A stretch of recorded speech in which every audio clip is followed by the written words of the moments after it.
बंधु, इष्टोपदेश ग्रंथ का 50वां श्लोक और अंतिम श्लोक, जिसमें आचार्य पूज्यपाद स्वामी ने समापन करते हुए इसकी महिमा बताई है, इसका फल बताया है। इष्टोपदेशमिति सम्यक धीत्यमाने। इष्ट उपदेश, कौन सा उपदेश? इष्ट उपदेश।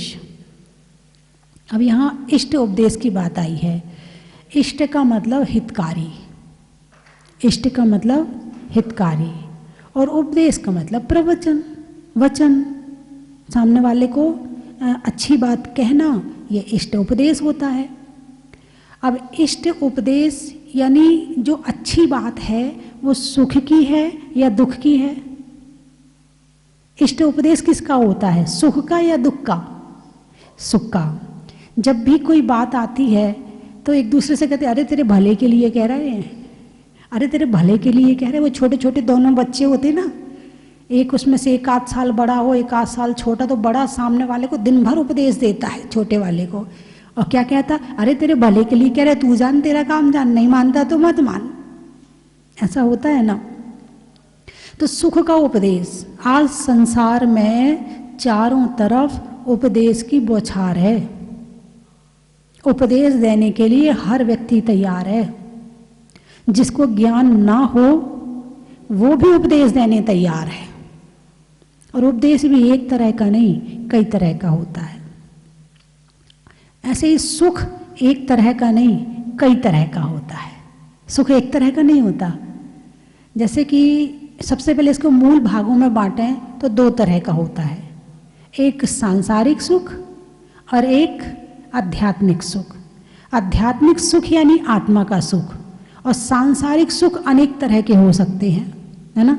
अब जैसे आप घर में रहते हैं तो इंसान को सबसे पहले किसकी ज़रूरत है? रोटी, कपड़ा, मकान। इतने में आपकी आवश्यकता की पूर्ति हो जाती है। लेकिन क्या मात्र मकान मिल गया, एक कमरा मिल गया आपको, और उसमें कुछ भी ना हो, तो क्या आप सुखी हो जाओगे? नहीं, कई कमरे होने चाहिए। एक हमारा होना चाहिए, एक बच्चों का होना चाहिए, एक मेहमान का होना चाहिए, एक ड्राइंग रूम होना चाहिए, थोड़ा लॉन भी होना चाहिए, है ना, और अटैच कमरे होने चाहिए। हालांकि ये अटैच हमारे यहाँ की परंपरा नहीं है। अटैच कमरे बनना हमारे भारत की परंपरा नहीं है, ये आई है विदेश से। दूसरी बात, फिर विदेश से कैसे आई? तो होटल में आई थी सबसे पहले। जो होटल होते थे उसके कमरे अटैच होते थे, घर गृहस्थी में नहीं होते थे। आप अपने पुराने मकान देखिए, कहीं कोई अटैच कमरा नहीं मिलेगा। गंदगी का स्थान, जो रहने का स्थान है, उससे 25 हाथ दूर होना चाहिए, ऐसा लिखा हुआ है। अटैच कमरे नहीं होने चाहिए। अनेक तरह की बीमारी होने का कारण भी एक अटैच कमरा भी है। जो बीमारियां हो रही हैं उनमें एक कारण अटैच कमरा भी है।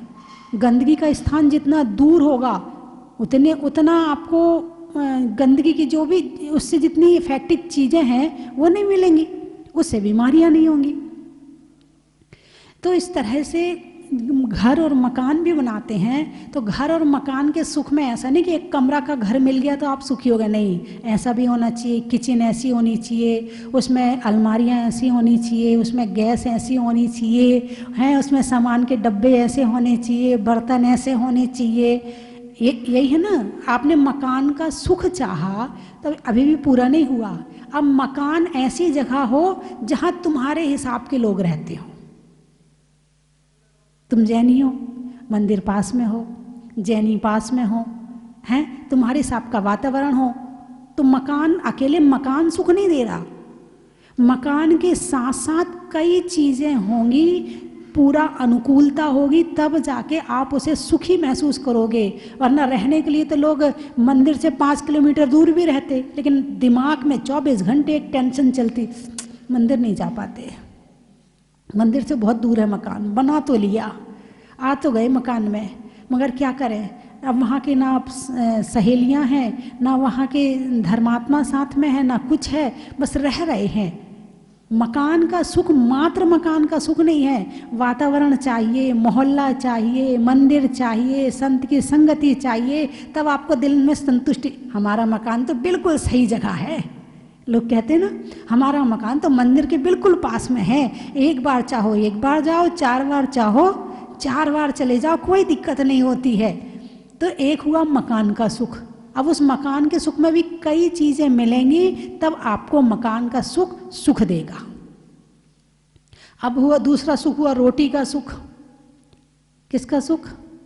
अरे बोलिए ना, रोटी, कपड़ा, मकान, है ना। अब मकान में भी कई बार आपको पता नहीं होता है, तो आप गलत जगह लैट्रिन बाथरूम बना लेते हो, गलत जगह, तो उससे और गलत इफेक्ट पड़ जाता है।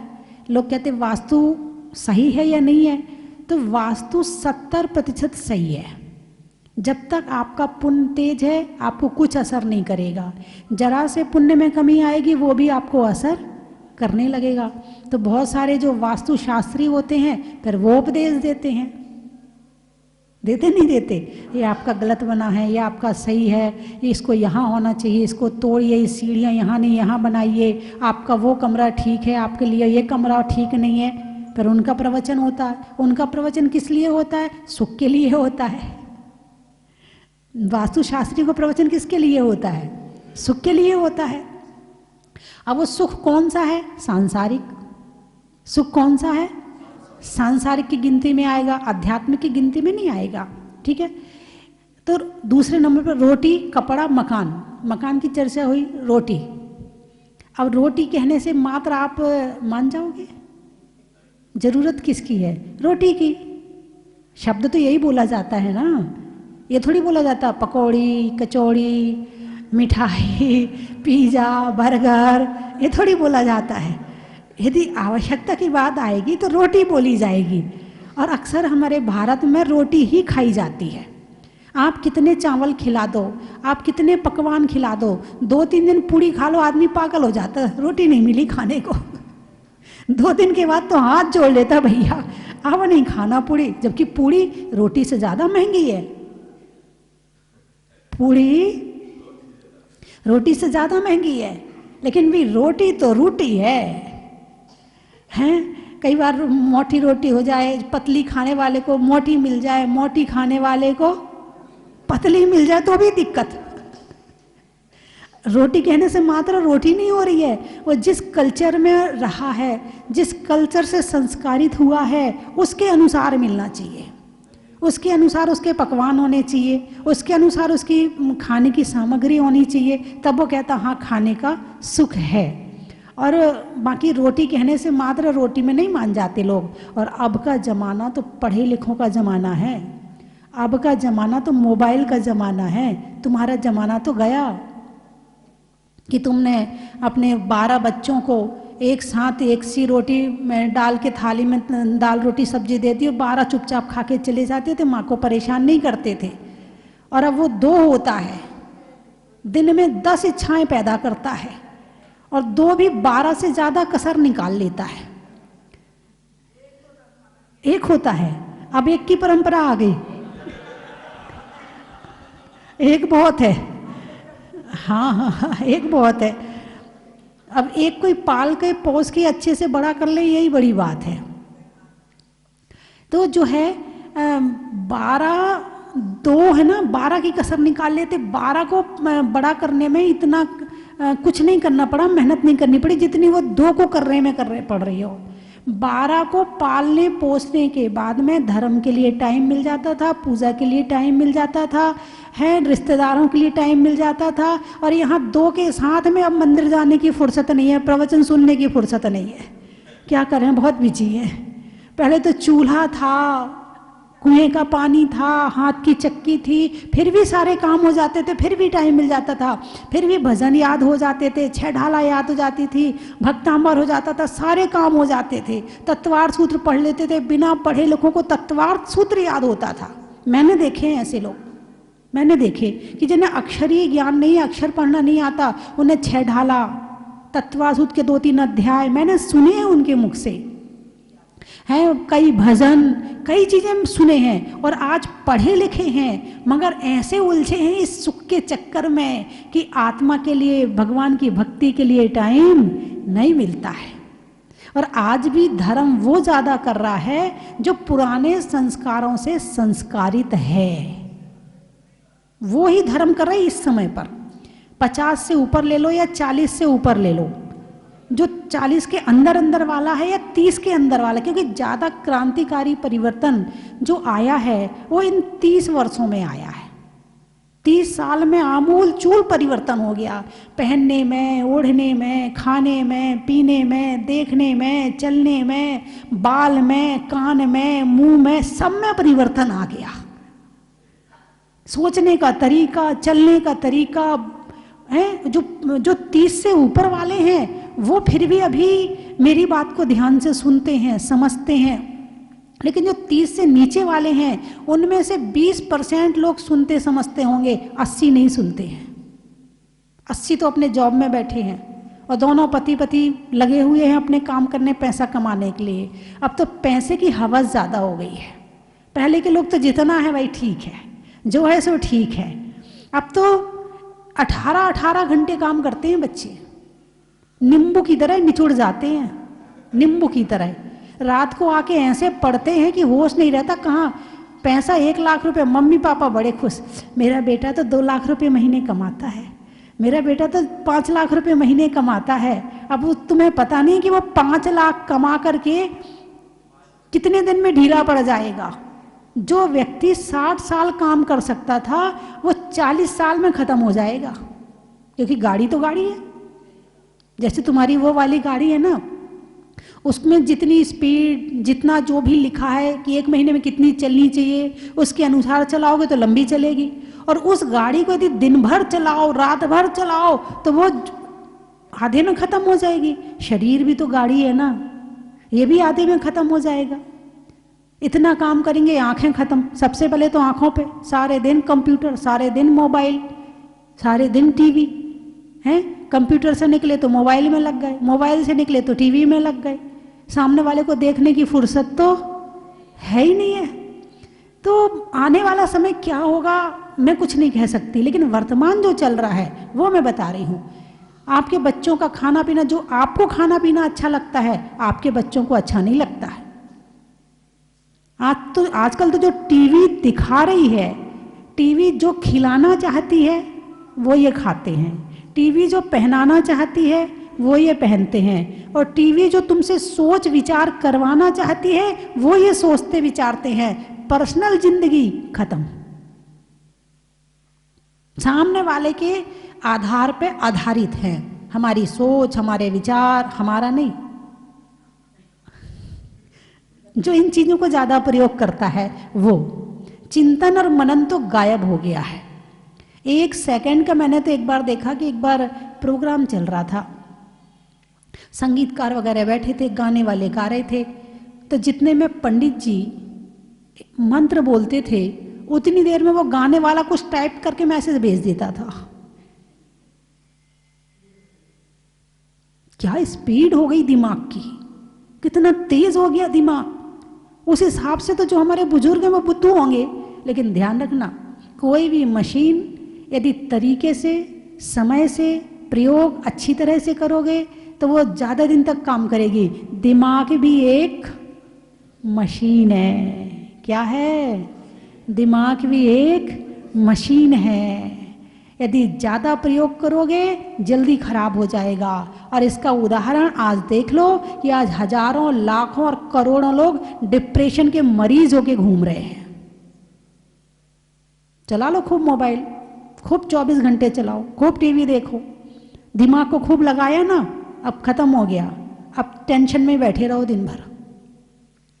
सोचने समझने की क्षमता कम हो जाएगी आने वाले बच्चों की। तुमने तो मोबाइल अभी देखा है, तुम्हारा दिमाग तो परिपक्व है, नसें मजबूत हैं, लेकिन जो हमारी आने वाली पीढ़ी है उसको पैदा होते ही मोबाइल मिल गया, उसका क्या होगा? दया की पात्र है। तो बात चल रही है रोटी की, कि जो रोटी खिलाना, जो आजकल की टीवी रोटी नहीं खिलाना चाहती है, वो तो पिज़्ज़ा, बर्गर और क्या क्या होता है, चाउमीन, पास्ता, हैं। जो ये चीज़ ये चीज़ खा खा के शरीर में क्या ताकत आएगी? माँ वो खिलाती है जो स्वास्थ्य के लिए अच्छा होता है, और टीवी वो खिलाती है जो जीभ के लिए अच्छा लगता है। जीभ का स्वाद कुछ क्षण का होता है और शरीर का स्वास्थ्य हमेशा के लिए होता है। तो एक हुआ रोटी का सुख। कौन सा सुख? रोटी का सुख। अब रोटी के सुख में ज़्यादा स्वाद लोगे तो शरीर बेकार हो जाएगा, फिर शरीर कहेगा बस मीठा बहुत खा लिया, अब शुगर की बीमारी हो गई, अब बस ब्रेक हैं, हार्ट की प्रॉब्लम हो गई, घी बहुत खा लिया, अब बस बहुत तला भुना खा लिया, अब बस अब बैठ जा, बिना अब तला भुना नहीं खाना, अब रूखी रोटी खाना। ऐसे ही है ना। तो रोटी का सुख लेने में कई चीज चाहिए, पूरी, पराठे, ये वो सब कुछ चाहिए, लेकिन भगवान महावीर कहते हैं एक एक रस त्याग करके रोज भोजन करो, कहते हैं ना। उससे क्या होगा? शरीर में 6 दिन में तुमने जो ज़्यादा खा गया है वो एक दिन नहीं खाओगे तो बैलेंस भी हो जाएगा। लेकिन भगवान महावीर ने इस हिसाब से नहीं कहा। भगवान महावीर ने इस हिसाब से कहा है कि इससे संयम का पालन होगा। अब बिना नमक का खाओ तो एक दिन, हाँ भाई आज स्वाद बिना नमक का है, कोई बात नहीं, आज हमारा नियम है, तो आपको बिना नमक का खाने की आदत पड़ी ना। उससे क्या हुआ? यदि कभी कम नमक मिल गया, कभी बिना नमक का सामान मिल गया, तो आपको क्रोध नहीं आएगा। नहीं, हमें तो आदत है भाई, हम तो बिना नमक का खा लेते हैं। तो संयम के हिसाब से भगवान महावीर ने कहा है। तो रोटी का सुख, जिसके घर में चीनी की बोरी है वो चीनी नहीं खा सकता, जिसके घर में घी के टीन है वो घी नहीं खा सकता, और जो खा सकता है उसके पास है नहीं है। अब लीवर है, दिन भर तसले उठाती है, वो खाए तो पच भी जाएगा उसको, उसके पास खाने को नहीं है। ये विडंबना है, एक कर्म है, कहीं छोड़ने वाला नहीं है। तो रोटी, कपड़ा। अब कपड़े का सुख, कपड़े का सुख कैसा? शरीर की रक्षा करने के लिए वस्त्र की आवश्यकता है। सर्दी से, गर्मी से, बारिश से रक्षा करने के लिए वस्त्र की आवश्यकता है। लेकिन मात्र वस्त्र दे दें, चलो ये खादी के पहन लो, नहीं। अब कलर का सुख चाहिए हमें, ऐसे कलर के नहीं ऐसे कलर के चाहिए। उसमें डिज़ाइन का सुख चाहिए, ऐसी डिज़ाइन नहीं ऐसी डिज़ाइन के चाहिए हैं। उसमें ऐसा नहीं है, प्रिंट होना चाहिए, कलर होना चाहिए, इसकी ऐसा कंट्रास्ट होना चाहिए, इसकी मैचिंग होनी चाहिए, फिर बाल का बक्कल भी वैसे होना चाहिए, फिर वो पिन भी वैसी होनी चाहिए, फिर साड़ी की जिस रंग की उस रंग की चूड़ियाँ भी होनी चाहिए, फिर उस रंग की बिंदी भी होनी चाहिए, फिर उस रंग की लिपस्टिक भी होनी चाहिए, उस रंग की नेल पॉलिश भी होनी चाहिए। कपड़े के सुख में मात्र कपड़े का सुख नहीं है कि तुमने कपड़े पहन लिए बस बहुत हो गया, कुर्ता पजामा पहन लिया, या मात्र तुमने एक सिंपल सी साड़ी पहन ली, नहीं। इसमें अब और बहुत कुछ चाहिए, तब आप कहोगे नहीं अब ठीक है। आपके मुंह से अब ठीक है निकलने में आपको ही बड़ी मेहनत लगती है, और आप करते भी हैं। ऐसा नहीं कि आप करते नहीं है, बहुत मेहनत करते हैं। इंसान इतनी मेहनत करता है, मैं ये कह रही कि इंसान खाने में, पहनने में और दिखावा में जितनी मेहनत करता है, इतनी मेहनत यदि धर्म में कर ले तो सच्चा सुख प्राप्त हो जाए।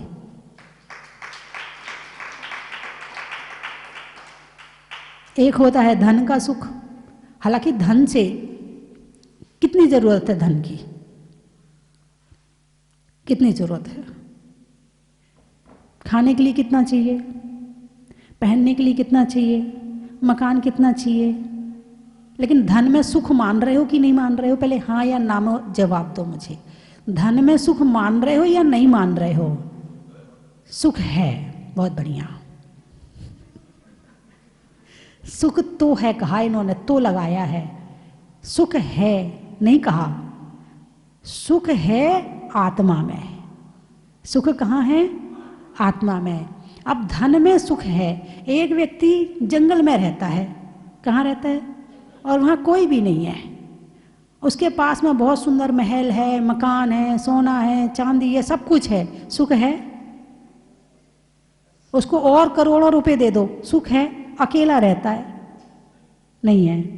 तो सुख दिखाने के लिए चाहिए हमें। सुख महसूस कैसे नहीं, मतलब खुद को सुख, देखो खाने का सुख है ना, हमने खाया तो जीभ को स्वाद आया, ठीक है। टीवी देखी तो आंखों को स्वाद आया, गाने सुने, सुंदर आवाज सुनी तो कानों को स्वाद आया, कूलर पंखा लगाया तो शरीर को स्वाद आया, ठीक है ना। लेकिन धन का सुख कहाँ पर आता है? नाक में, कान में, मुंह में, शरीर में, कहाँ आता है? अरे बोलिए ना, कहाँ आता है? भाई तिजोरी में नोट रखे हैं, 25 करोड़ रुपए रखे तुम्हारे तिजोरी में, 100 करोड़ का सोना रखा तुम्हारे पास में, तिजोरी अलग रखी है, तुम अलग बैठे हो, सुख कहाँ आया? ये तो पता है छोटा गिरनार में है, और इससे ज़्यादा कुछ नहीं बताया कि क्या होगा क्या नहीं होगा, कुछ नहीं बताया, कोई प्रोग्राम नहीं, कुछ नहीं, शांति से बिल्कुल 2-3 दिन बिल्कुल शांति से रहना है। तो इस तरह से ये भी सुख है, ये भी सुख है, शांति का भी सुख है। और जब वहाँ जाएंगे तो वहाँ का भी प्रभावना का सुख है। जयपुर जाएंगे तो प्रभावना का सुख है, और यहाँ रहेंगे तो शांति का सुख है। सुख दोनों में है। धर्म तो लड्डू कहा है, लड्डू कहीं से खाओ, मीठा लगता है। प्रभावना करोगे तो भी उसमें हमारा भला है, तुम्हारा भला है। ध्यान करोगे तो भी हमारा भला है, और हम शांति से बैठे हैं और हमें शांति में देख रहे तो तुम्हें भी शांति है। घर में एक बच्चा भी अशांत हो जाए तो पूरा घर अशांत हो जाता है। तो इसलिए यदि तुम अपने घर में शांति से रहते हो ना, तो इससे बड़ा दुनिया में सुख तुम दूसरों को नहीं दे रहे हो।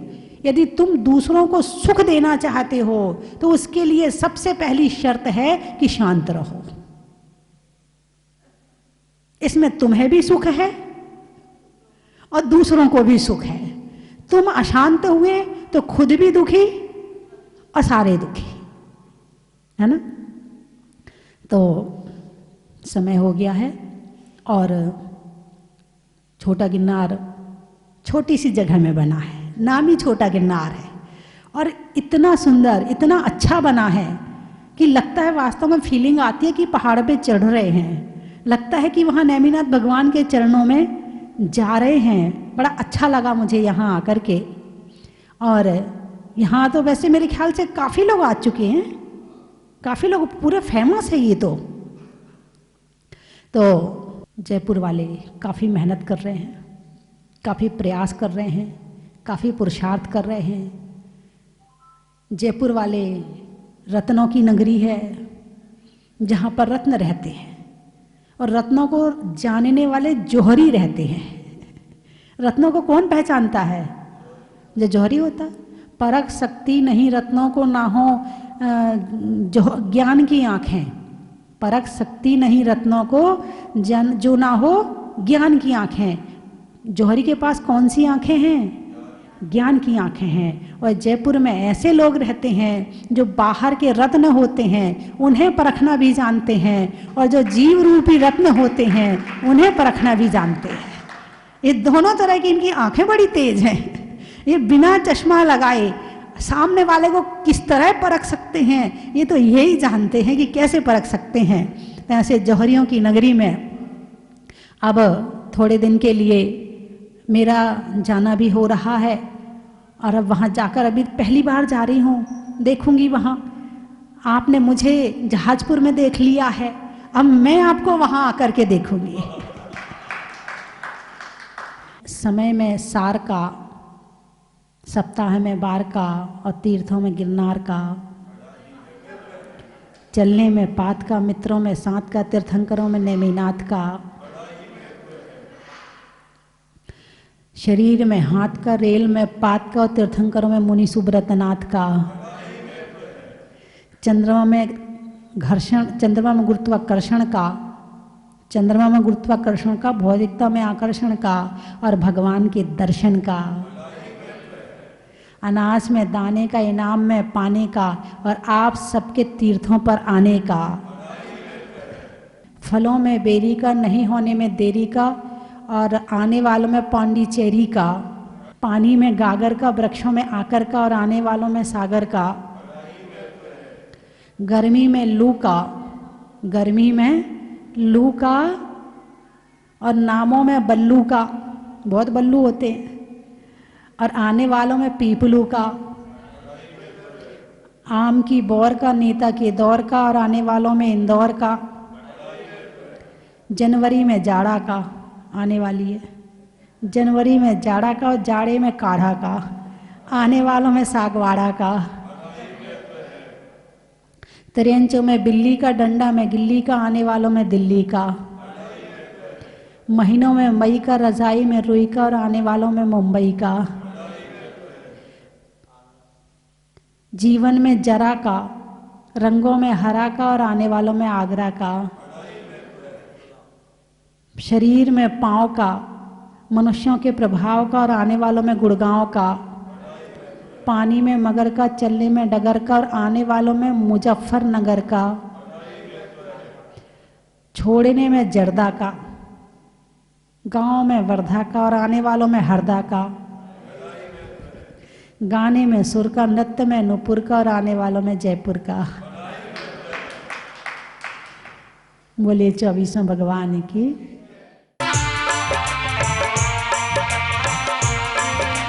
चलो रे चलो रे चलो, चलो रे चलो रे चलो, चलो जहाजपुर।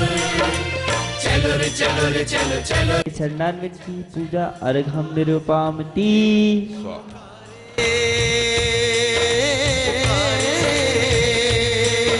पुकारे पुकारे पुकारे जहाजपुर, भक्तों आओ आ जाओ। पुकारे जहाजपुर, भक्तों आओ आ जाओ। पुकारे जहाजपुर।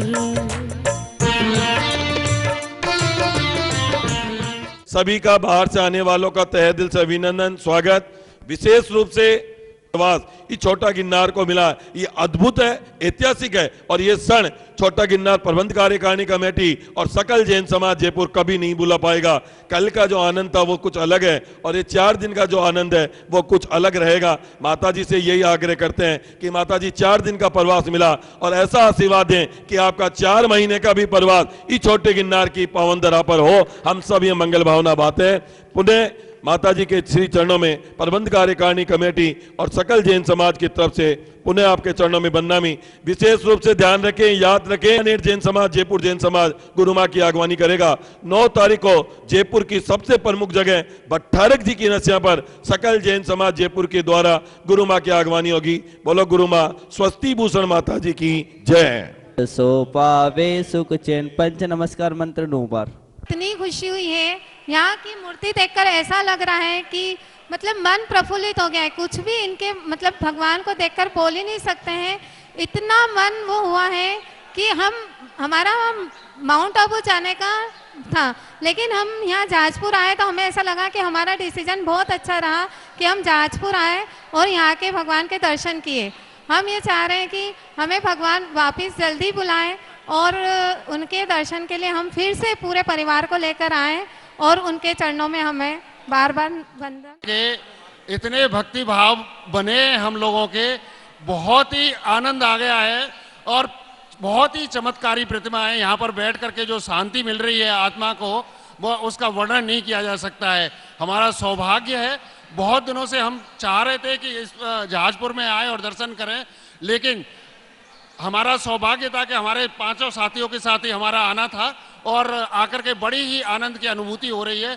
माता जी को इच्छामी और स्वास्थ्य भूषण माता जी को भी बंदामी बंदामी बंदामी। बोली मुनिसुतनाथ भगवान की जय। पहली बार जहाजपुर के दर्शन के लिए आए हैं, मुनि शिवरतनाथ भगवान का दर्शन किया। आज हम लोगों ने चतुर कलश किया, शांति धारा किया, बहुत ही आनंद प्राप्त हो रहा है।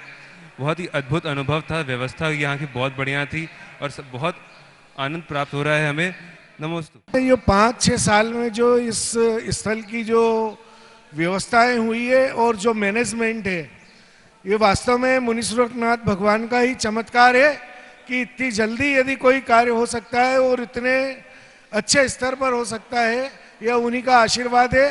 और साथ में लगन है माता जी स्वस्ति भूषण जी और अलग माता जी की, कि उन्होंने अपने इतने अथक प्रयास किए। वास्तव में मैं उन्हें उनके चरणों में नमन करता हूं और उनके मैनेजमेंट को भी मैं धन्यवाद देता हूं कि उन्होंने इस तरीके से ये 6-7 साल में जो भी व्यवस्थाएं की है बहुत सुंदर है।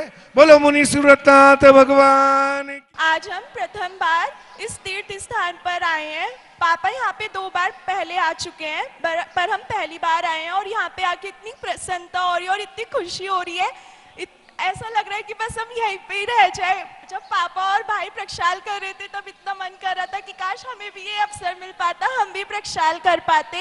और बस मन कर रहा है कि बाबा के चरणों में ही रह जाए और बाबा बार बार हमें यहाँ पे बुलाते रहे और हम जल्द से जल्द माता जी के दर्शन करने और बाबा का आशीर्वाद लेने यहाँ पे आते रहे। सब खुश रहे, सब स्वस्थ रहे और ये नया साल सबके लिए बहुत सारी खुशियाँ लेकर आए। वंदनामी माता जी।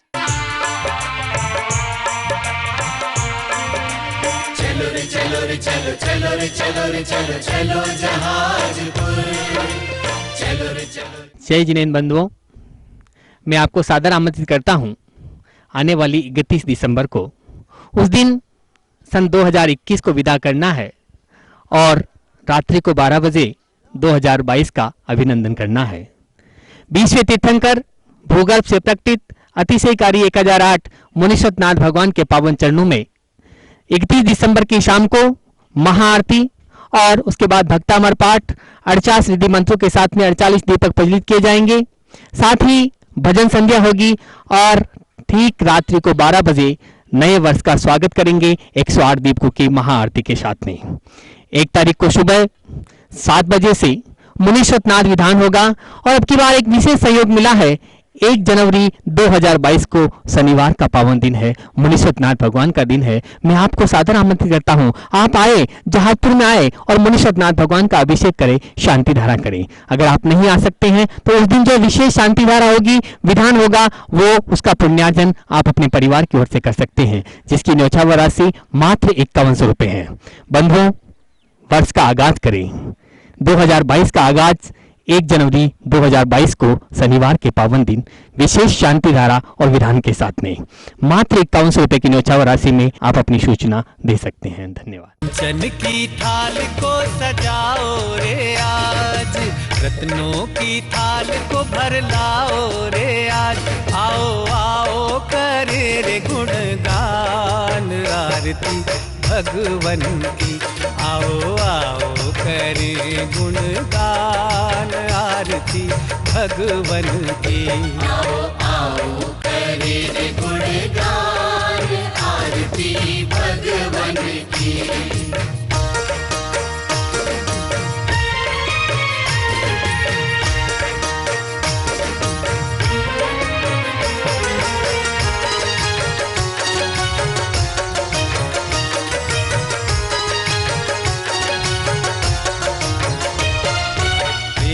सुमित्र के राज दुलारे, माँ पद्मा जी के नैनों के तारे।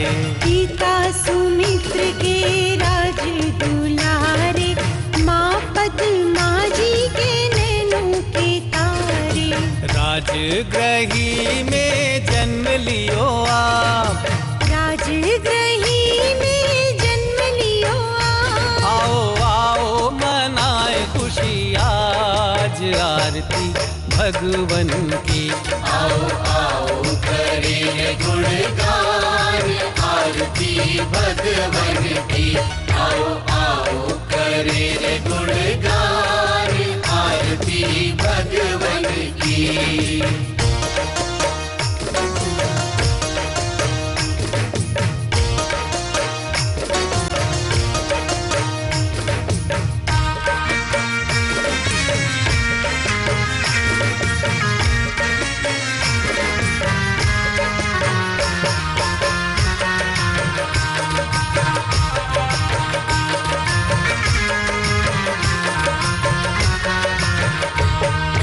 घी कपूर कपूर बाती से ज्योति को जला के प्रभुवर के चरणों में शीश को नवा के।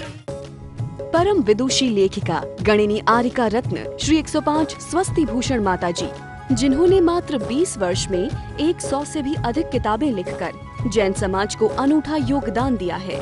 बड़े बड़े विधान जैसे कल्पद्रुम महामंडल विधान, सिद्ध चक्र महामंडल विधान, इंद्रध्वज महामंडल विधान एवं विशेष जिनपद, पूजांजलि आदि महत्वपूर्ण साहित्य बहुत ही सरस, सरल व सुबोध शैली में लिखे हैं, जिसमें गद्य एवं पद्य साहित्य भी समाहित है। इन महान साहित्यों को पढ़कर आप भी अपने ज्ञान का विकास कर सकते हैं। साहित्य प्राप्त करने हेतु आज ही संपर्क करें। संपर्क सूत्र 7906062500 98683 45768।